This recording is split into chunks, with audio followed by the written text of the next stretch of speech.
Prabu Jayabaya, tahun 1135 sampai tahun 1159, adalah raja kerajaan Kediri. Ia dikenal lewat tulisannya yakni Ramalan Jayabaya.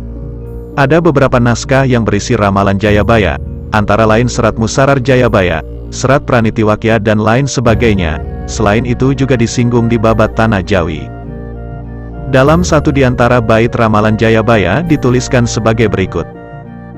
Namun sebelum kita lanjut ke pembahasan berikutnya, mari yang baru gabung support channel ini cukup tekan tombol subscribe dan aktifkan notifikasi loncengnya, agar sahabat sekalian tidak ketinggalan video terbaru dari channel ini.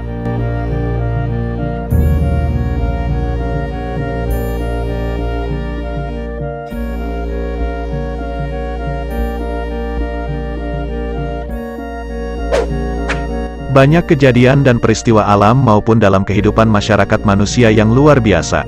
Musim penghujan tidak teratur dan sering datang dengan curah hujan tinggi, banjir, hingga tidak ada curah hujan sama sekali, kekeringan.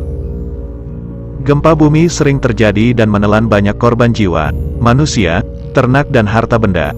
Demikian juga sering terjadi fenomena alam misterius yakni terjadinya gerhana bulan dan gerhana matahari. Dalam Ramalan Jayabaya dikatakan, akan datang satu masa penuh bencana, gunung-gunung akan meletus, bumi berguncang-guncang, laut dan sungai akan meluap. Ini akan menjadi masa penuh penderitaan, masa kesewenang-wenangan dan ketidakpedulian, masa orang-orang licik berkuasa, dan orang-orang baik akan tertindas. Tapi setelah masa yang paling berat itu, akan datang zaman baru, zaman yang penuh kemegahan dan kemuliaan, zaman keemasan Nusantara, dan zaman baru itu akan datang setelah datangnya Sang Ratu Adil, atau Satria Piningit, jelas maksud Thoyib Adiningrat, budayawan Jawa yang juga pengageng Kedaton Jayakarta. Selain itu disebutkan tentang ciri-ciri pemimpin yang dikenal dengan istilah Satrio Piningit. Akan ada dewa tampil berbadan manusia, berparas seperti Batara Kresna, berwatak seperti Baladewa dan bersenjata Trisula Weda, bait 159. Akan ada dewa berbadan manusia, menyebutkan bahwa Satrio Piningit berwujud seperti kita manusia biasa, tetapi sejatinya beliau adalah dewa. Untuk mengetahui sejatinya seseorang tidaklah mudah, kecuali sesamanya atau lebih tinggi derajatnya. Itulah yang menyebabkan Satria Piningit, paparnya. Selanjutnya dituliskan berparas seperti Batara Kresna, berwatak seperti Baladewa dan bersenjata Trisula Weda, menyebutkan bahwa para Satria Piningit itu seperti Batara Kresna, tampan berwibawa, dan berwatak tegas seperti Baladewa, ucapnya. Bersenjata Trisula Weda, untuk kalimat yang satu ini sepertinya dimaknai secara tersirat, karena tidaklah mungkin Satria Piningit yang dipingit itu membawa Trisula kemana-mana, akan terlihat mencolok yang menyebabkan dirinya tidak piningit lagi. Dijelaskannya, pemaknaan Trisula Weda secara garis besar bisa dimaknai tiga menjadi satu, seperti ilmu amal dan iman, atau bumi langit dan isinya, kiri kanan dan tengah, benar jejak dan jujur. Apapun itu yang secara filsafat mengandung tiga jadi satu, itu sesuai dengan derajatnya dewa sehingga berkelakuan mulia.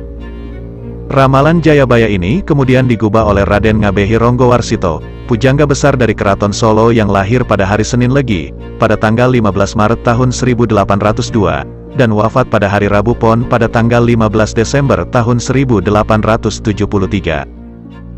Salah satu ramalan yang ditulis adalah datangnya zaman Kolobendu, yang secara Condro Sengkolo, datang pada tahun 1997, dan berakhir dengan zaman Kolo Subo tahun 2025.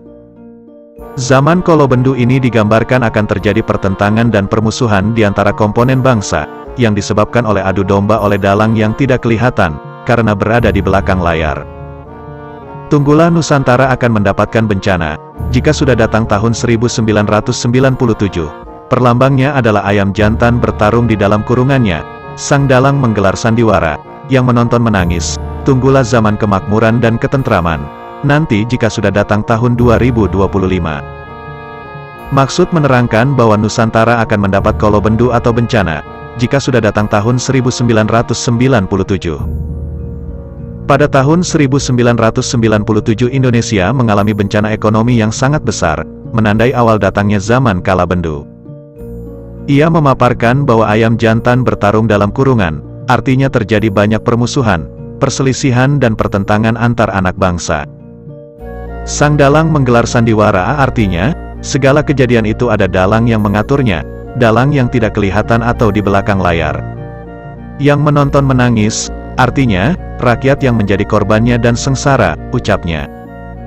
Maka tunggulah zaman kemakmuran dan ketentraman, artinya kemakmuran dan ketentraman bangsa akan datang, maka tunggulah kedatangannya tapi nanti jika sudah datang.